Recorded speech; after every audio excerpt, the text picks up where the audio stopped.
Tuhan kami di hadapan-Mu pada sore hari ini Tuhan. Betapa besar kasih-Mu, pengorbanan-Mu yang sudah Engkau nyatakan lewat pengorbanan-Mu di atas kayu salib, untuk membuktikan bahwa Engkau Tuhan yang begitu mengasihi di dalam kehidupan kami, tidak melihat latar belakang kehidupan kami, tetapi satu perkara Engkau hanya ingin menyelamatkan di dalam kehidupan kami lewat pengorbanan Tuhan di atas kayu salib. Kami bersyukur kalau Engkau menebus di dalam kehidupan kami. Kami bersyukur kalau Engkau mengasihi di dalam kehidupan kami. Dan dalam kesempatan sore hari ini, kalau kami dapat memenuhi panggilan Tuhan lewat ibadah yang disediakan dalam kehidupan kami saat ini semua oleh karena anugerah daripada Tuhan. Engkau hadir di tengah-tengah kami, Engkau melawat setiap kehidupan kami, membawa kehidupan kami semakin dekat dengan Tuhan, karena Engkau adalah andalan dalam kehidupan kami. Terima kasih Tuhan, taruhkan hati yang penuh dengan sukacita saat ini ketika kami memuji, memuliakan dan mengagungkan Tuhan. Karena inilah yang harus kami lakukan sebagai rasa syukur kami kepada Tuhan atas kebaikan Tuhan, atas kasih Tuhan, atas pengorbanan Tuhan di atas kayu salib. Secara khusus saat ini pada kami dilengkapi dengan persekutuan dengan tubuh dan darah-Mu yang Tuhan sediakan di dalam kehidupan kami, yang akan menguatkan iman kami, pengharapan dan kasih kami kepada Tuhan. Untuk itu Tuhan, mari Engkau menolong dan memberkati setiap hamba-Mu yang saat ini mempersiapkan diri untuk melayani pekerjaan yang mulia ini, baik leader, singer, pemain musik, petugas LCD. Kami serahkan pelayan-pelayan perjamuan kudus, operator, pembuatan YouTube dalam tangan-Mu, maupun hamba-Mu yang akan menaburkan benih firman-Mu. Mari Tuhan, Engkau kuduskan kami, Engkau sucikan kami. Biarlah pengurapan darah-Mu yang kudus Engkau nyatakan, sehingga pelayanan kami boleh menjadi berkat bagi sidang jemaat-Mu dan boleh berkenan di hadapan Tuhan. Saudara-saudara kami yang lain yang saat ini mungkin masih dalam perjalanan atau menuju ke tempat ini, Tuhan jaga, Tuhan lindungi, Tuhan sertai, supaya segera tiba di tempat ini bersama kami untuk memuliakan Tuhan. Kalau pekerjaan kuasa kegelapan yang ingin mencoba mengganggu jalannya ibadah kami, bahkan ingin merebut berkat Tuhan yang Tuhan sediakan lewat ibadah ini, kami menyatukan hati bersama jemaat untuk memanggil nama-Mu di dalam nama Tuhan Yesus Kristus. Kalau kuasa-kuasa yang bukan dari Allah dalam bentuk apapun, kami tolak, kami patahkan kuasanya dalam nama Yesus. Biarlah Roh-Mu yang kudus menguasai tempat ini, menguasai hati dan pikiran kami, sehingga berkat Tuhan lewat ibadah ini seutuhnya boleh menjadi bagian dalam kehidupan kami. Kami berdoa untuk gereja-gereja-Mu yang saat ini dan mengadakan ibadah yang sama seperti kami lakukan. Sebagaimana Engkau telah memberkati kami, Tuhan memberkati mereka semuanya agar nama Tuhan dipermuliakan. Hanya di dalam nama Tuhan Yesus Kristus Kepala Gereja, kami serahkan segala doa kami buka ibadah kami pada sore hari ini, dan yang siap untuk memuliakan Tuhan, mari bersama kita katakan amin.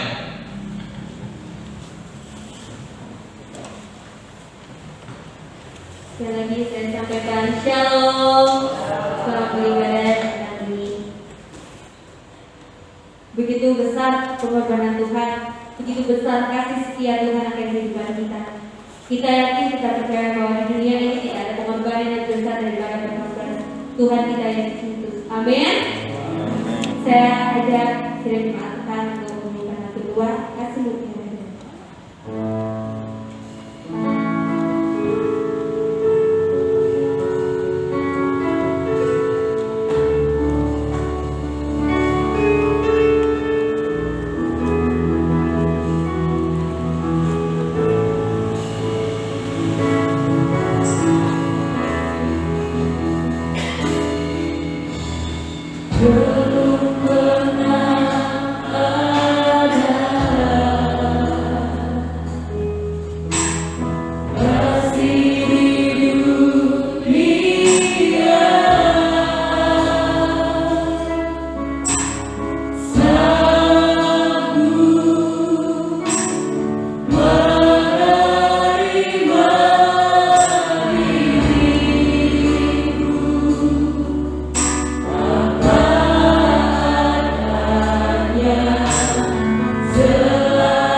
Tuhan, mari kita siapkan hati kita, pikiran kita, pendengaran kita. Sebelum itu kita akan pujikan imanmu.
Sebab kami percaya Tuhan Engkau adalah Allah yang Immanuel dalam kehidupan kami. Meskipun Tuhan dalam suasana kesesatan, meskipun dalam suasana mungkin yang kurang, oh Tuhan, menyenangkan, tetapi Engkau Allah yang Immanuel atas kehidupan kami Tuhan. Dan saat ini, jikalau kami boleh ada Tuhan, itu oleh karena kemurahan-Mu ya Bapa. Tuhan, biarlah puji-pujian yang kami naikkan kepadamu boleh berkenan menyenangkan hati-Mu Tuhan, boleh menjadi persembahan yang harum di hadapan-Mu.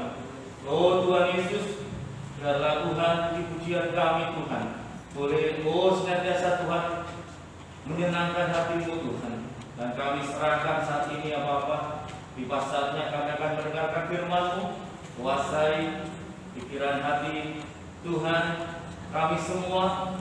Tuhan, biarlah kami boleh fokus Tuhan untuk mendengarkan firman-Mu Tuhan. Kami persembahkan hamba-Mu yang akan menyampaikan pikiran firman-Mu, kuasai hamba-Mu, berikan hikmat pada hamba-Mu Tuhan. Biar apa yang disampaikan pada kami Tuhan adalah isi hati-Mu Tuhan, boleh menguatkan dan menentukan kami ya Bapa. Jika Tuhan kuasa-kuasa yang masih mengganggu konsentrasi kami dalam penyampaian firman, kami bersatu hati di dalam nama Tuhan. Kami percaya Bantahkan kuasa di dalam nama Tuhan Yesus kami menasihkan seluruh kami. Terpujilah Tuhan. Haleluya. Amin. Silakan duduk kembali. Tuhan, saya sampaikan shalom. Salam sejahtera di dalam kasih Tuhan kita Yesus Kristus. Hanya oleh karena anugerah dan kemurahan Tuhan pada malam ini kita dipertemukan kembali lewat ibadah PK yang disertai dengan perjamuan kudus yang Tuhan sediakan di dalam kehidupan kita. Ya, secara khusus saya bersyukur kepada Tuhan kalau saat ini saya bisa menunaikan tugas yang Tuhan percayakan.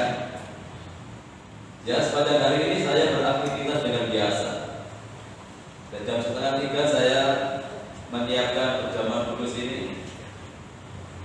Jam 3 istri saya datang, nggak tahu setelah itu pusing. Istri saya bilang, coba untuk tidur. Justru dipakai oleh tidur, saya lihat pelapor rumah itu seperti berkeliling, tambah pusing. Waduh, ini sudah jam 3. Saya mau mobil Mas Joko. Waduh, coba nanti aja saya tahan dulu. Saya duduk.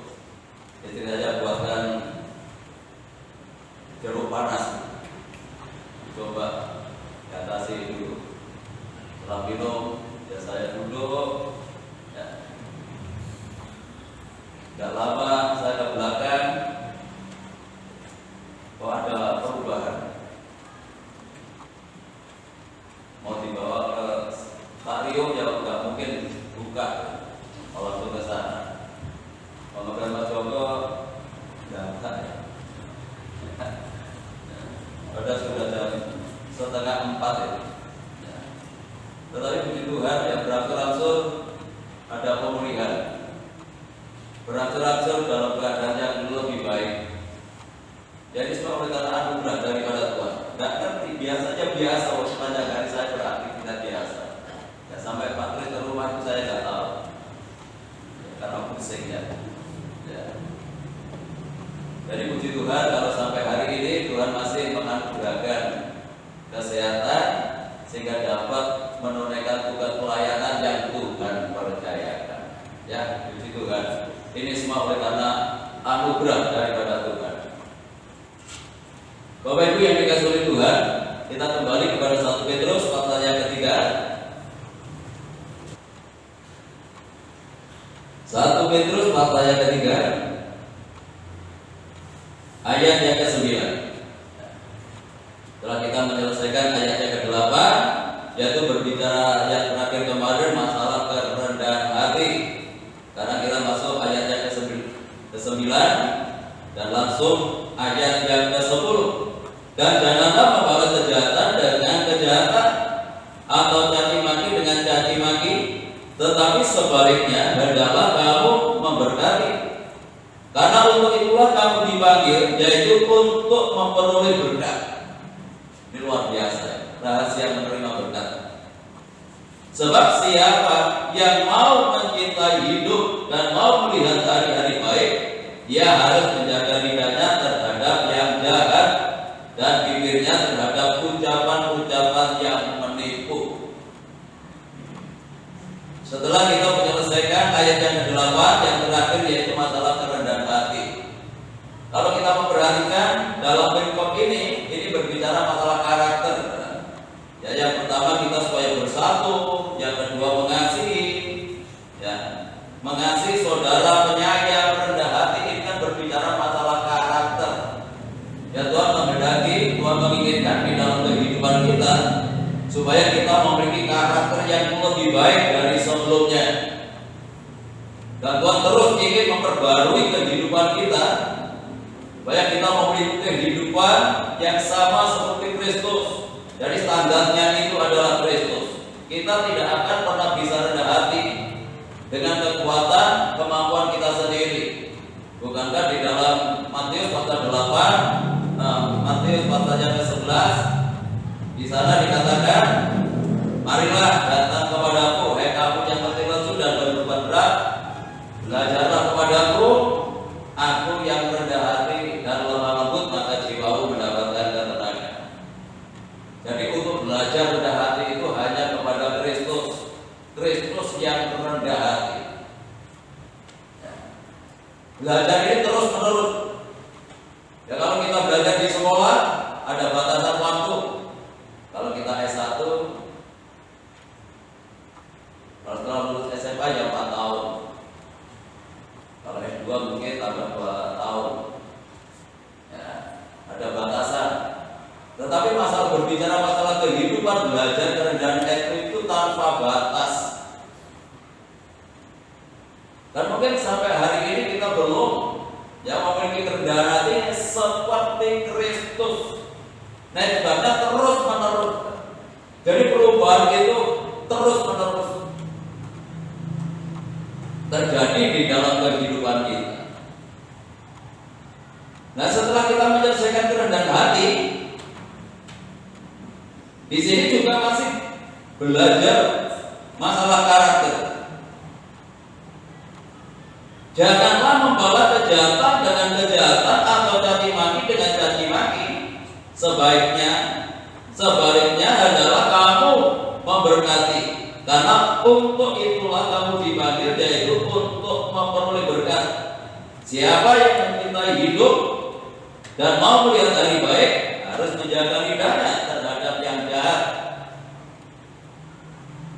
Tidak ada seorang pun yang tidak menghendaki, tidak menginginkan ya, melihat hari-hari baik yang Tuhan sediakan dalam kehidupan kita.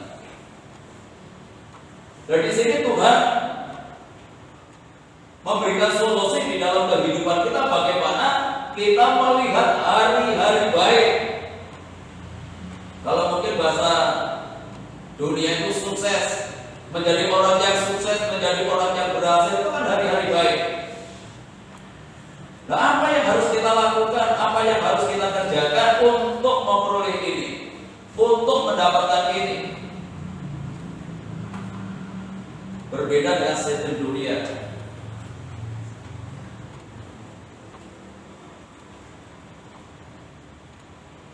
Kalau orang pakai cara dunia ingin lebih cepat menjadi kaya, lebih cepat sukses, ya dengan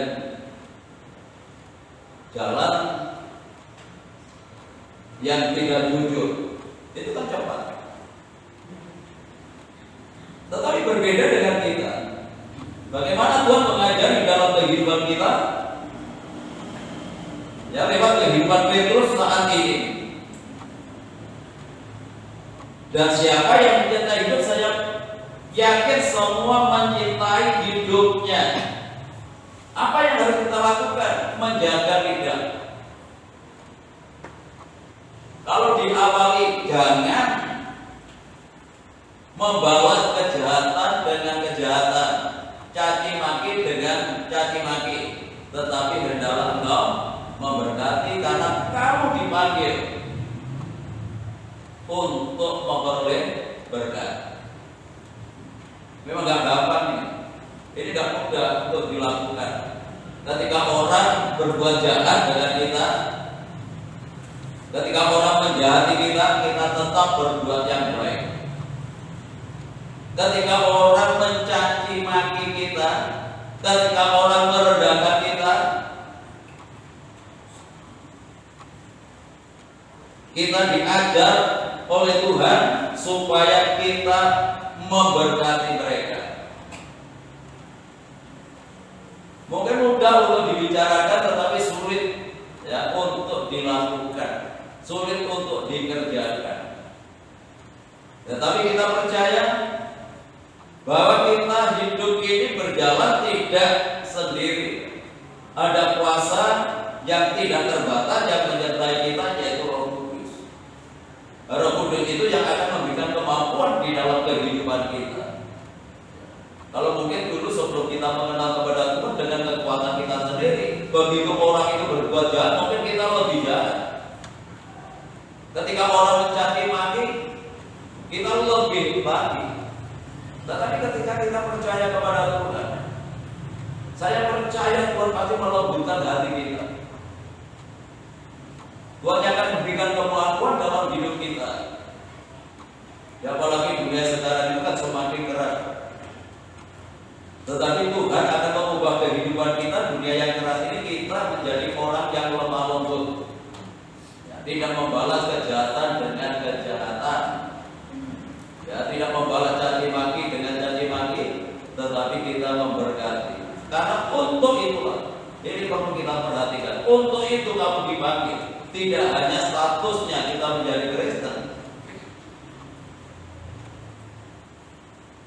tetapi kita dipanggil untuk memperoleh berkat. Jadi kalau kita bisa melakukan itu, percayalah, janji firman Tuhan itu kan pasti memberkati dalam kehidupan kita.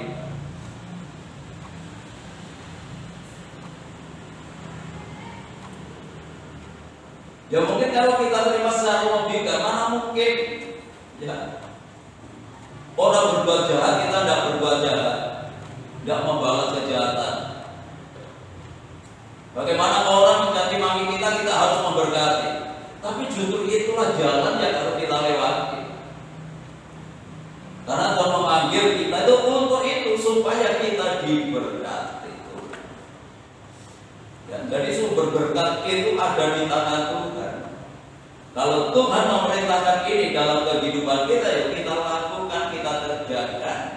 Dan saya percaya setiap janji Tuhan itu ya dan amin adanya. Ini jaminannya. Ketika kita ingin melihat hidup yang baik, melihat hari-hari yang lebih baik, ya mari kita jaga kita. Ya. Terpujilah nama daripada Tuhan.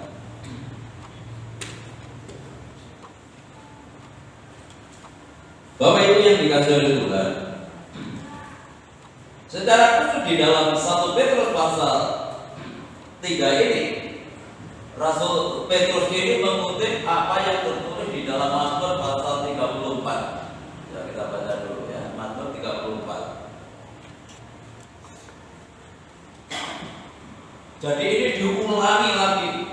Sebenarnya ayat itu sudah dicatat di dalam Mazmur pasal 34.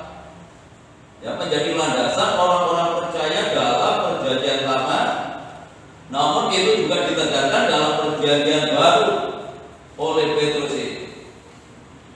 Mazmur 34 ayat yang 13. Siapakah orang yang menyukai hidup, yang menginginkan umur panjang,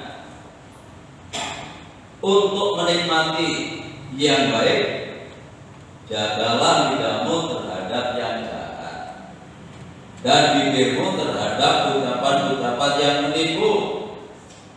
Jauhilah yang jahat dan lakukanlah yang baik. Carilah perdamaian dan berusahalah dapatannya.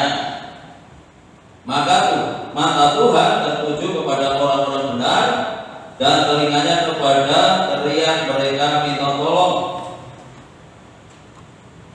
Wajah Tuhan menentang orang-orang yang berbuat jahat untuk melenyapkan ingatan kepada mereka dari muka bumi. Ya, puji Tuhan. Ya, jadi apa yang disampaikan oleh Petrus ini ya sudah dicatat di dalam Mazmur pasal 34 ini. Siapa yang menyukai hidup dan memilih umur panjang untuk menikmati hari baik, jaga lidah. Sama. Jadi betapa pentingnya untuk menjaga lidah kita ini dari yang jahat. Karena ini menyangkut sebuah kehidupan. Sampai diulangi. Tidak hanya disampaikan oleh Daud pada saat itu, ya, yang dipakai oleh Tuhan untuk menyatakan ini. Tetapi Tuhan juga memakai Petrus untuk mengulangi kembali ayat ini. Jadi betapa pentingnya ayat ini untuk kita perhatikan. Kalau kita ingin melihat hari-hari baik yang Tuhan sediakan di dalam kehidupan kita, dengan jalan kita memperhatikan dan jalan kita menjaga lidah kita terhadap sesuatu yang jahat. Jadi dampak ya, dari ucapan kita itu menyangkut kehidupan kita. Ya kelihatannya sepele, ucapan itu kelihatannya sepele, perkataan kita ucapan sepele, tetapi dampaknya itu sangat luar biasa. Justru itu yang menentukan dalam kehidupan kita. Apakah kita melihat hari-hari baik yang Tuhan sediakan dalam kehidupan kita atau sebaliknya? Ketika kita bisa menjaga lidah kita, firman Tuhan menjamin kita akan melihat hari-hari baik. Dan justru dengan menjaga lidah kita, menjaga ucapan kita, menjaga perkataan kita yang tidak menyakitkan orang, yang tidak melukai orang lain, berarti kita mencintai hidup kita.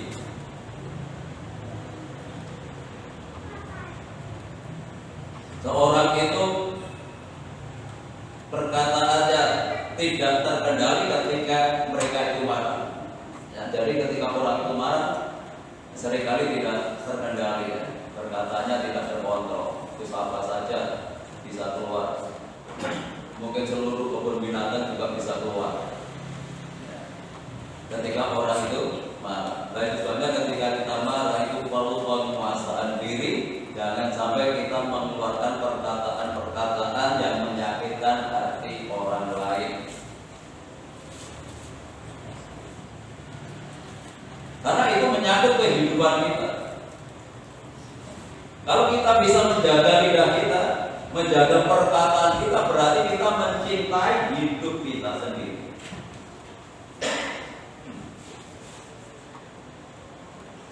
Dan saya percaya tidak ada orang yang tidak mencintai kehidupan. Semua orang mencintai hidupnya.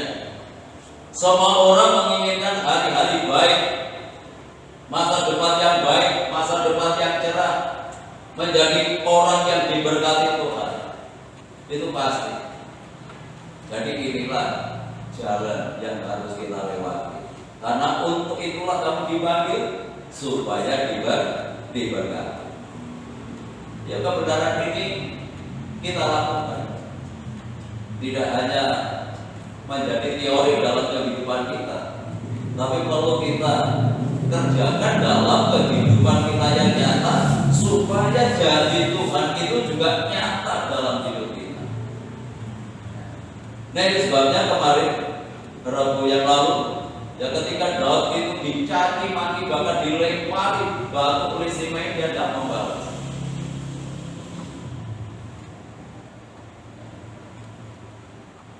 Itu yang berkenaan dengan kerendahan hati. Padahal dia raja, dia punya jabatan, dia punya pengaruh, bahkan punya pengawal kanan kiri mengawal dia. Tapi Simei ini mengutuki Daud tidak hanya mencaci maki, mengutuki itu lebih dalam lagi, lebih menyakitkan lagi. Bahkan disertai melempari batu kepada Daud. Daud itu raja, penguasa, dikawal panglimanya, tetapi Daud tidak membalasnya. Malah justru pengawalnya yang ingin memenggal kepalanya Simei dilarang oleh Daud. Nah itu sebabnya rahasia itu dicatat, disampaikan Daud di dalam Matius dalam Mazmur pasal 34 ini. Dan itu tidak saja perkataannya, tetapi dia juga kerjakan itu. Firman itu dilakukan di dalam hidupnya. Nah itu sebabnya Daud ini dari orang yang diberkati oleh Tuhan. Ya, kalau kita melihat latar belakang Daud itu siapa? Daud itu hanya tukang amal. Ya, tidak seperti saudara-saudaranya yang lain.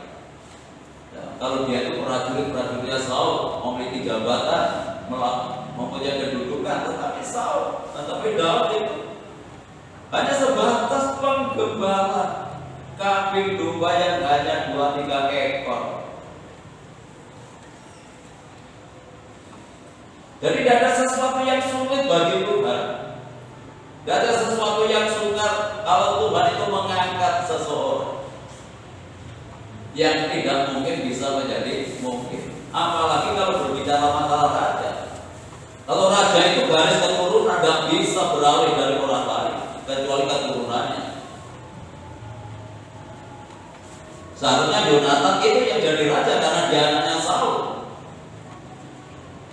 Tapi karena Daud ini hidup berkenan di hati Tuhan, sesuatu yang tidak mungkin bisa menjadi mungkin. Sebabnya Daud diangkat menjadi raja, bukan oleh siapa-siapa, oleh karena tangan Tuhan yang kuat untuk mengangkatnya.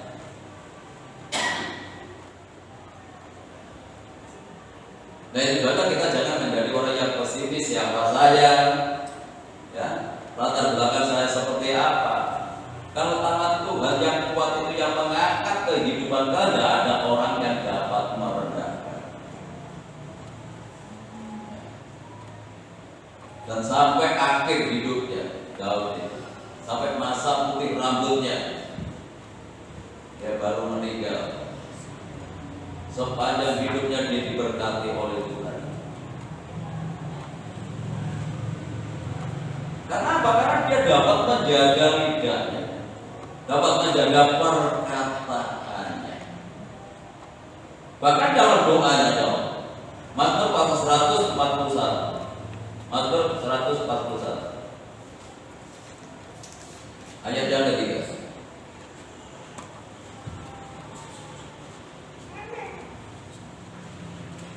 Doanya tidak biasa dilakukan orang lain. Awasilah mulutku ya Tuhan, berjagalah pada pintu bibirku.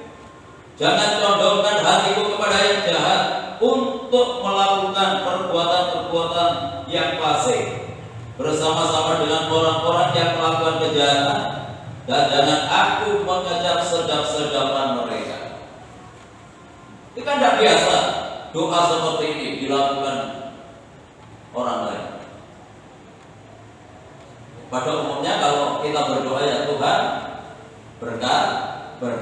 berkati usahaku, berkati pekerjaanku, berkati keuanganku, dan masih banyak berkat-berkat yang kita minta kepada Tuhan. Pernahkah kita minta kepada Tuhan seperti apa yang disampaikan Daud ini kepada Tuhan? Awasilah mulutku ya Tuhan, berjaga-jagalah pada pintu bibirku, ya supaya berkata yang benar, supaya bisa berkata yang baik, supaya bisa berkata yang memberkati orang, yang bisa menghibur orang, yang bisa menguatkan orang, yang bisa memotivasi orang, bukan melemahkan, bukan merendahkan. Kenapa Daud bisa melakukan itu? Karena dia mohon kepada Tuhan. Karena dia berdoa kepada Tuhan sehingga Tuhan memberikan kemampuan kepada Daud ketika dia dicaci maki oleh Simei, dia tidak membalas. Ya, ini menjadi perenungan kita pada malam hari ini. Banyak pergumulan dalam hidup kita ya. Ya mungkin pergumulan pekerjaan, keuangan, kesehatan dan lain sebagainya. Yang kita tambah, jaga mulut hari ini. Ya. Supaya aku bisa berkata-kata yang baik. Dan jangan condongkan hatimu kepada yang jahat untuk melakukan. Ini kan jalan menjadi poin doa kita. Ya untuk itu ya mari kita tambah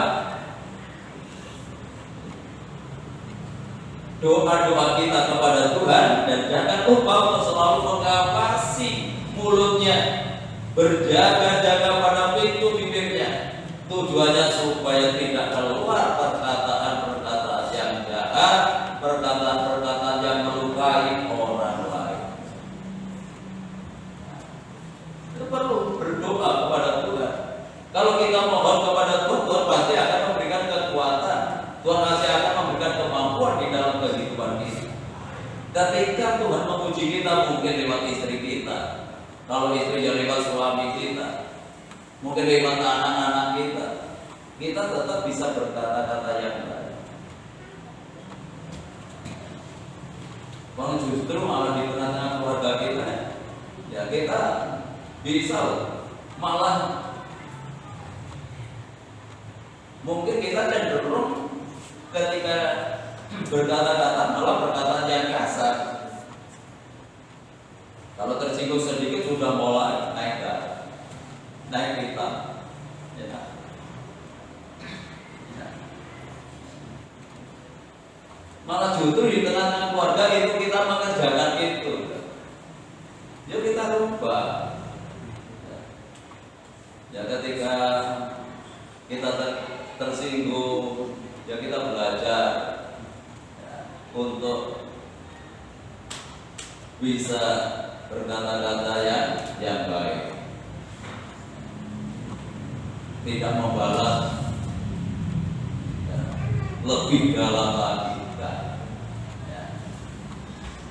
Itu sebabnya setiap pagi yuk kita awali supaya Tuhan menjaga perkataan kita, berjaga-jaga pada bibir pintu mulut kita, supaya kita selalu bisa berkata-kata yang lebih yang baik. Ya puji Tuhan. Selain kita berdoa kepada Tuhan, mohon kepada Tuhan, kita sendiri harus berusaha. Kita harus berani untuk melangkah, kita harus berani untuk bertindak. Jadi selain kita berdoa kepada Tuhan, kita harus bisa berusaha untuk menahan diri. Mazmur 39. Jadi tidak pasrah kepada Tuhan saja, tetapi kita juga harus berusaha untuk bisa menahan diri. Ini Mazmur Daud juga. Ayat yang 2, pikirku, aku hendak menjaga diri supaya jangan aku berdosa dengan lidahku. Aku hendak menahan mulutku dengan kekang selama orang fasik masih ada di depanku. Aku keluh, aku diam, aku membisu, aku jauh dari hal baik, tetapi penderitaanku makin berat. Itu kan. Jadi selain kita berdoa kepada Tuhan, kita sendiri harus berusaha. Sama seperti apa yang dilakukan Daud ini, aku hendak menjaga diri supaya jangan aku berdosa dengan lidahku. Aku hendak menahan mulutku dengan kekang. Kalau perkataan ini aku, berarti berusaha pasang kekang supaya tidak kebablasan. Jadi selain kita berdoa kepada Tuhan mohon kekuatan daripada Tuhan, kita pun juga harus berani bertindak. Kita pun harus berusaha. Jadi spontanitas kita pun melibatkan kita harus ada kemauan untuk berubah, ada kemauan untuk bisa lebih baik.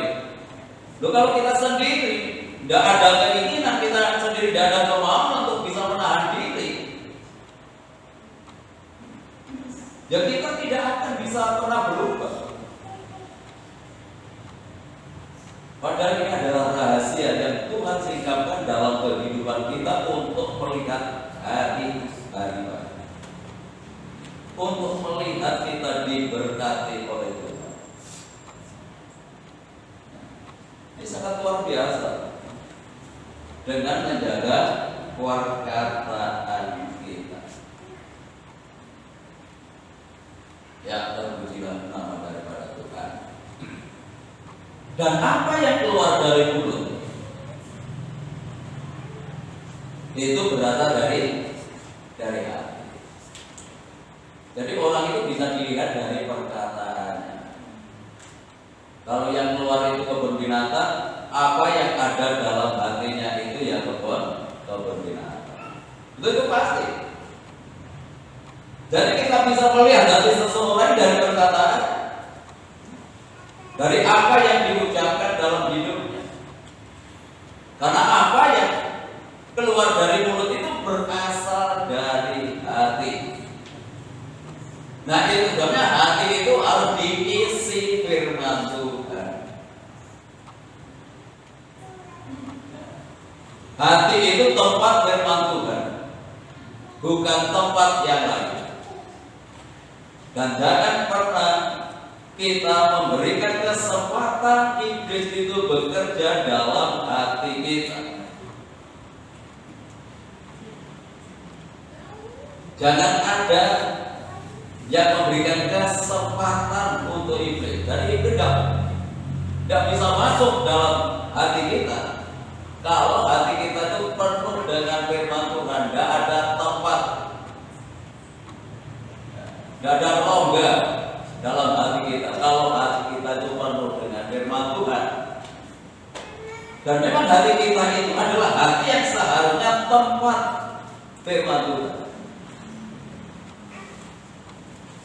Di dalam Mazmur 119 ayat 11, dalam hatiku aku menyimpan janjimu atau menyimpan firman-Mu supaya aku jangan berdosa terhadap Engkau.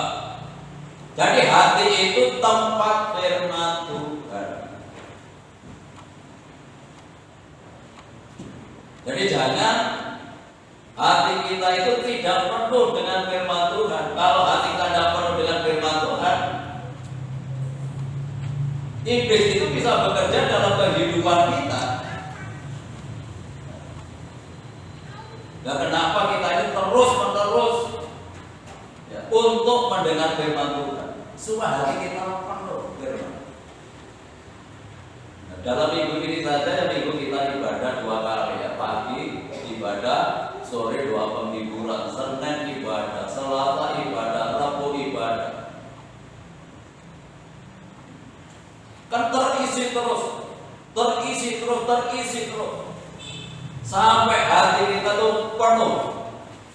Nah, itu sebabnya firman Tuhan itu tidak hanya sebatas kita dengar, tetapi perlu kita simpan dalam hati kita. Karena hati itu adalah tempat firman Tuhan. Kalau kita hanya sebatas mendengar dan kita simpan, berdosa.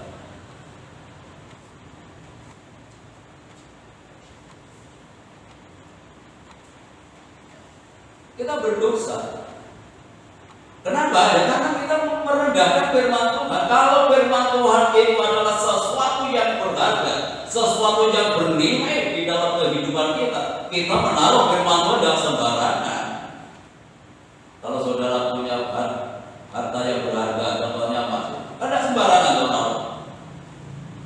di tempat yang aman, di tempat yang tidak terjangkau orang, tidak bisa dilihat orang, karena menganggap itu sesuatu yang berharga, yang bernilai. Jadi kalau firman itu ada sesuatu yang berharga, bernilai dalam kehidupan kita, bukan sembarangan kita taruh di hati kita.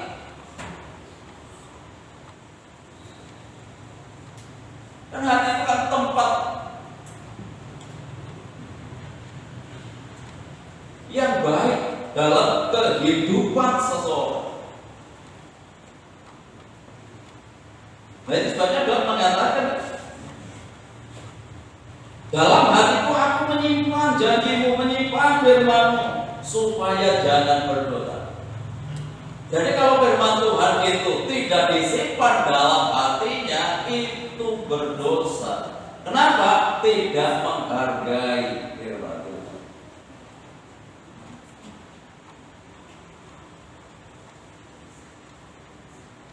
Jadi tidak sebatas kita mendengar, tidak sebatas kita mengerti, tapi sampai kita simpan dan kita kerjakan dalam kehidupan kita.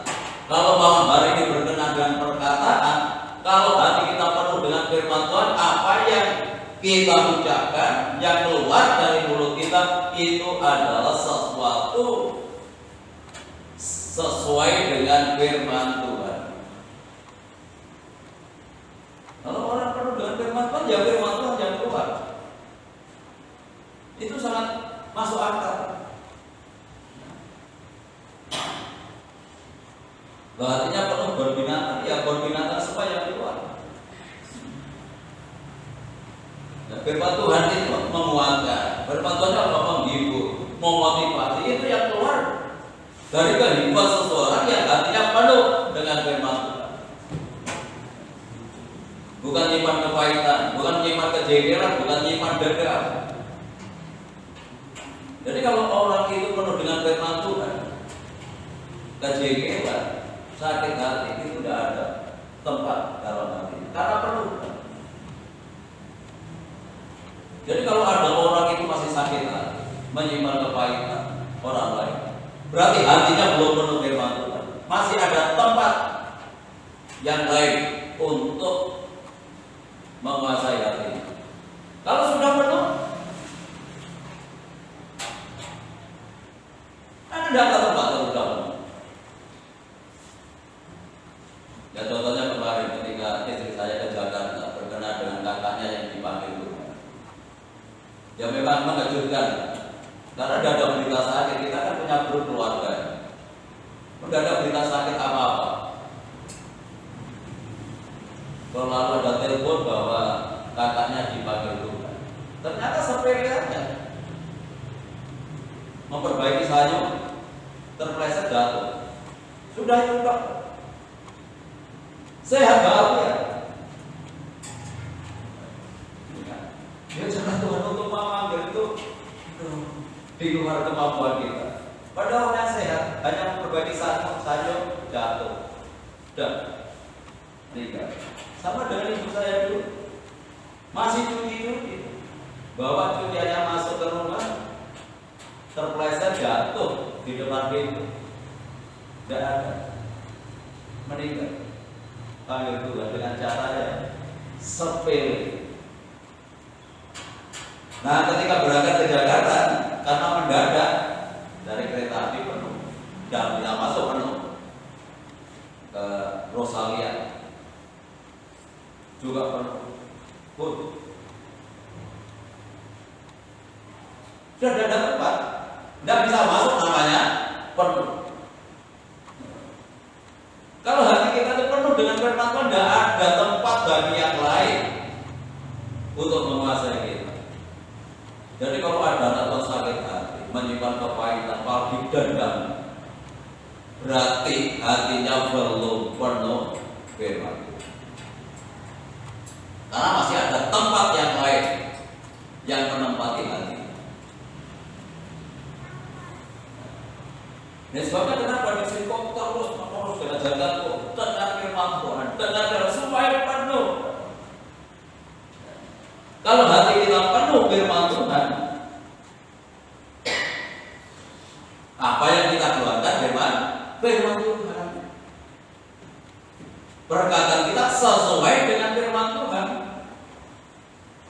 nggak dikendalikan oleh emosi, nggak dikendalikan oleh kuasa kegelapan.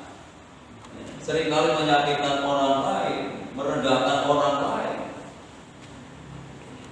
membuat telinga orang lain panas. Ya. Jadi kalau orang itu hatinya penuh dengan firman Tuhan, apa yang keluar dari mulutnya itu bisa menyejukkan orang lain. Ini yang harus kita kerjakan, ini yang harus kita lakukan dalam kehidupan kita, supaya kita bisa melihat hari-hari baik. Dan untuk itu memang kita ini dipanggil oleh Tuhan untuk diberkati. Loh, siapa orang yang nggak ingin diberkati? Tak percaya semua ingin diberkati Tuhan. Tetapi ini yang harus kita lakukan, ini yang harus kita kerjakan, ya, supaya kita tidak membalas kejahatan dengan kejahatan, caci maki dengan caci maki.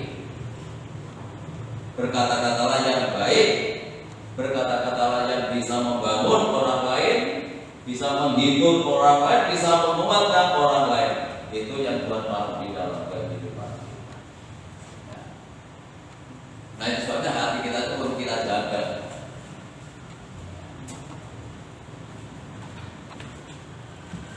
Karena apa yang keluar dari mulut itu dimulai dari hati, maka hati kita jaga. Ya lewat firman Tuhan tadi. Coba Amsal Sulaiman kata yang keempat. Amsal Sulaiman 4 ayat 23. Jagalah hatimu dengan segala kewaspadaan, karena dari situlah terpancar kehidupan. Nah, kita jaga hati kita. Bagaimana untuk menjaga hati ya? Perlu firman Tuhan. Kita tampung terus firman Tuhan dalam hati kita, itu cara menjaga hati kita supaya terpancar kehidupan dalam kehidupan. Tidak ada jalan lain. Ini yang harus kita lakukan. Ya, jangan memberikan kesempatan bagi kuasa kegelapan bekerja dalam hidup kita. Jangan berikan tempat bagi yang lain untuk menguasai hati kita. Ya, untuk menjaga hati kita tidak ada jalan lain kecuali firman Tuhan yang disimpan di dalam hatinya. Nah, itu sebabnya jangan pernah kita bosan untuk mendengarkan firman Tuhan. Kalau orang itu mengerti bahwa firman Tuhan berharga, bernilai, dia tidak akan pernah bosan. Dia selalu akan menginginkan, dia akan selalu butuh akan firman Tuhan. Kalau kita diberi barang berharga, diberi berapapun kan mau, nggak mungkin akan ditolak. Kalau uang itu kita anggap bahwa itu adalah sesuatu yang berharga dalam hidup kita, nggak ada orang yang melengkap dengan duit. Kalau makanan kita bisa melengkap, kalau dengan uang tidak pernah melengkap. Dan nilai firman Tuhan itu lebih dari semua yang ada.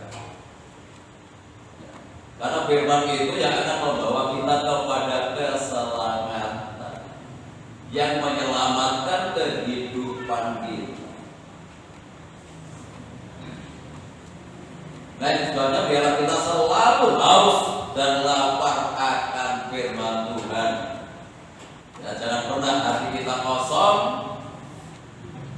supaya iblis tidak bekerja di dalam kehidupan kita. Jangan beri kesempatan bagi yang lain untuk menguasai hati kita, karena hati kita tempat firman itu bertata.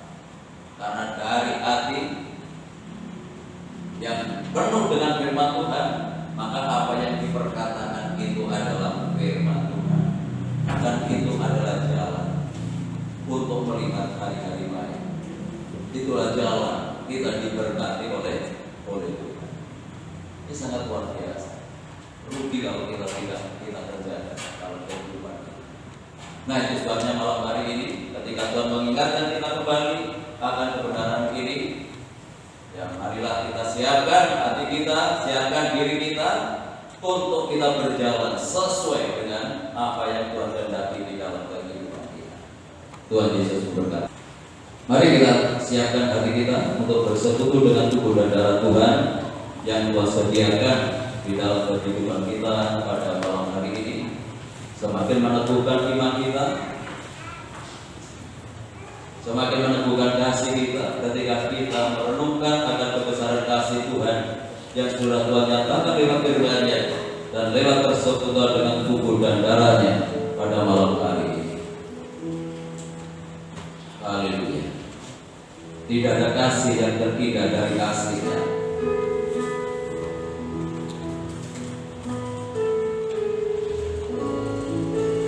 Haleluya. Haleluya.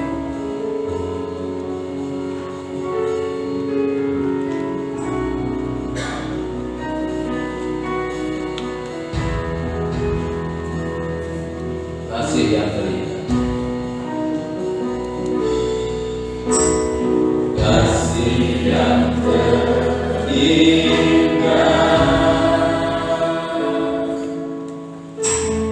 Kasih yang mulia.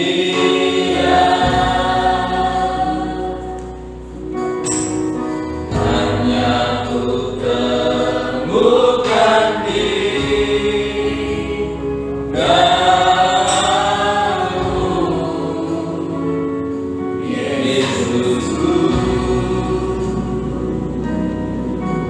pujian dari hatiku selalu di setiap waktu. Tiada pernah berubah kasih-Mu.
Bapak Ibu yang dikasih Tuhan, saya ulang sebagai berdiri. Mari kita siapkan cawannya lebih dahulu.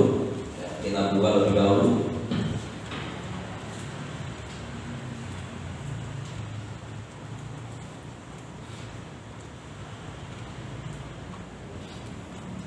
Mari kita angkat tubuh Tuhan lebih tinggi dari kepala kita.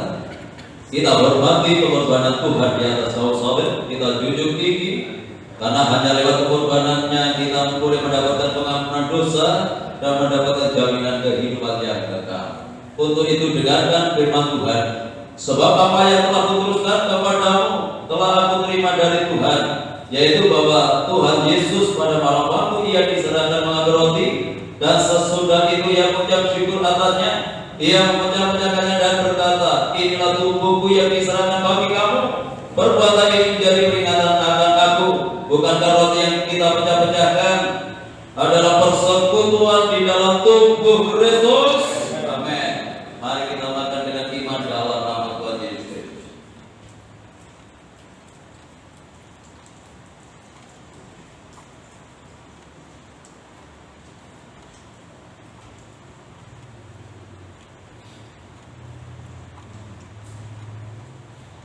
Mari kita angkat cawan Tuhan lebih tinggi dari kepala kita.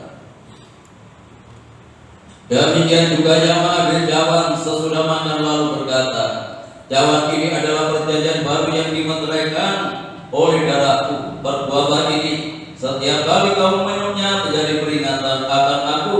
Sebab setiap kali kamu makan roti ini dan minum cawan ini, kamu memberitakan kematian Tuhan sampai Dia datang. Bukankah aku yang dicurahkan adalah persekutuan di dalam darah Kristus? Mari kita hidup dengan iman dalam nama Tuhan Yesus.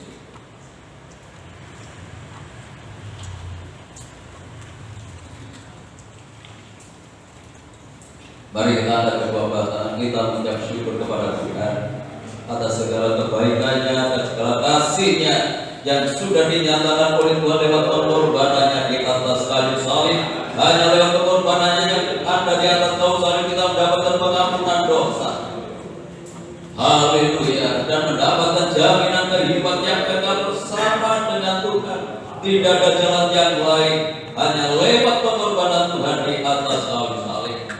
Haleluya. Haleluya. Terima kasih Tuhan. Terima kasih untuk pengorbanan. Terima kasih untuk kasih-Mu yang sudah Engkau nyatakan di dalam kehidupan kami.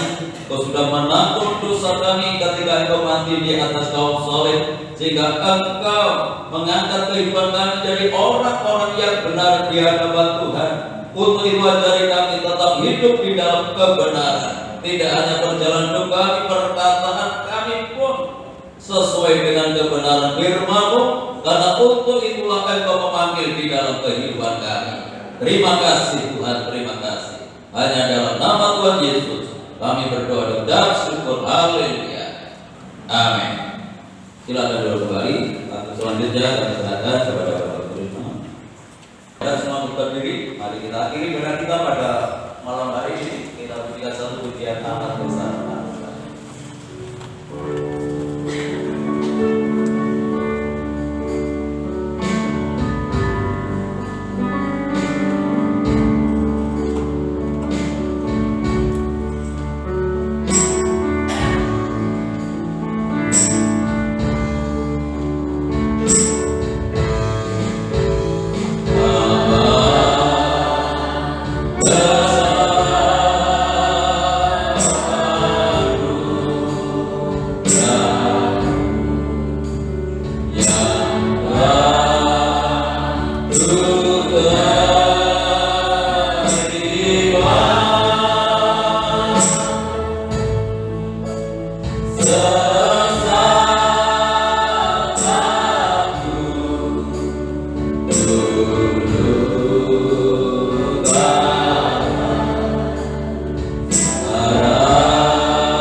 tersesat, namun sekarang mendapatkan tuntunan bimbingan Tuhan lewat firman dan kuasa Roh Kudus. Kami bersyukur untuk berkat-Mu yang sudah Kau nyatakan lewat ibadah ini, mulai dari awal hingga selesainya.